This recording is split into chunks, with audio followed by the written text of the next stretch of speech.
Welcome to Pag-ibig. Kapag may pag-ibig, may alam. Pagpatuloy natin ang ating pag-aaral at pagninilay sa huling apat na sakramento. Yung unang dalawa ay ang sacraments of healing, sacrament of reconciliation, sacrament of anointing of the sick. Ang tawag po dyan sa dalawa uli ay sacrament of healing. Yung pong dalawa pa ay sacrament at the service of the vision.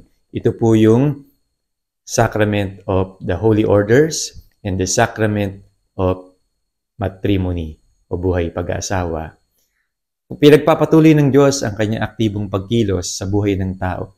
Kaya kapag tayo nagkakasakit, kapag tayo nanghihina, pinalalakas niya muli tayo.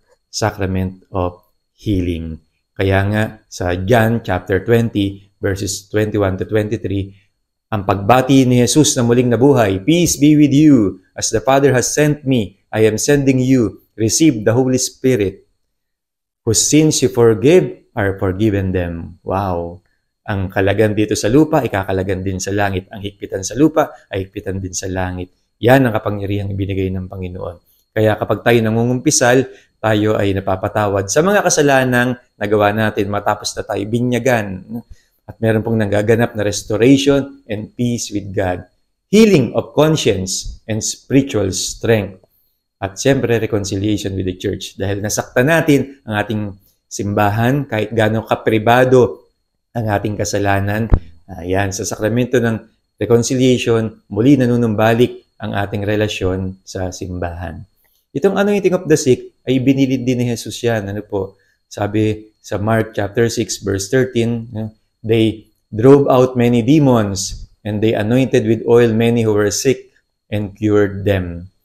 Sa James chapter 5 verse 14 to 15, is anyone among you sick? Meron bang may sakit sa inyo? Ipatawag niya ang pari ng simbahan upang ipanalangin siya at pagagalingin ang panalangin may pananampalataya. So yung may sakit, feeling niya siya ay nag-iisa. So dahil sa sakramentong ito, siya ay nakakaramdam uli na, wow, nandito pala ang katawang mistiko ni Kristo. Hindi ako nag-iisa. No? Kaya may union with the church and union din with Christ's suffering. Nagkakaroon ng bagong kahulugan yung sakit mo. Nakikiisa ka na sa hirap na tinamo ng Panginoong Jesucristo. Kaya ka may lakas at kapayapaan and courage to endure that illness. No? Napapatawad din po ang kasalanan sa anointing of the sick, lalo na yung hindi makapagsalita dahil sa sobrang lubanan ng kanilang sakit. No? At inihanda rin yung may sakit sa buhay na walang hanggan. Kung kalooban ng Diyos, gumagaling po talaga yung mga may sakit na pinapahiran ng langis. Kung ano man ang kalooban ng Diyos, no? Inihanda natin siya sa buhay na walang hanggan. No? At ito naman pong sacraments of service or in union with the mission of Christ ay buhay pagpapari na ipinanganak mula sa Eucharistia. Naalala nyo, nung hinugasan ni Jesus ang paa ng mga alagad, no, sabi niya, gawin ninyo ito sa isa't isa, magmahalan kayo. No? At meron kayong kaugnayan sa akin kung kayo magmamahalan at maglilingkod sa isa't isa. No? Sabi ni Jesus, I chose you and appointed you to go and bear fruit that will last. Do this in memory of me. In Luke chapter 22, verse 19. So, kami po ay we act in the person of Christ, kaya in persona Christi. Kaya nga po, binibigyan kami ng grasya ng Diyos upang maglingkod sa simbahan, magpastol. No? At ganun din po, di ba, ang buhay pag-aasawa, pagsasabuhay ng pag-ibig ng Diyos. No?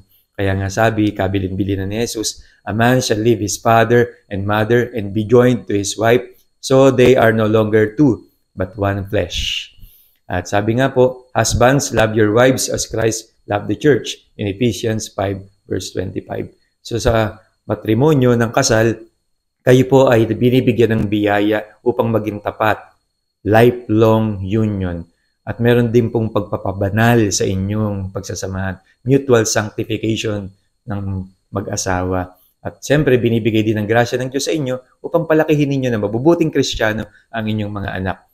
At kayo po ay buhay na tanda ng pag-ibig ni Jesus sa simbahan. Kaya nga po, tayo, pare, laiko, lahat ng ating buhay ay tinatawag ng Diyos. Bokasyon ang tawag po dito. Bokasyon ng pakikiisa sa misyon ni Jesus, bokasyon ng paglilingkod. Salamat sa mga sakramento, nagiging totoong-totoo ang pagkilos ng Diyos sa buong mundo. Amen.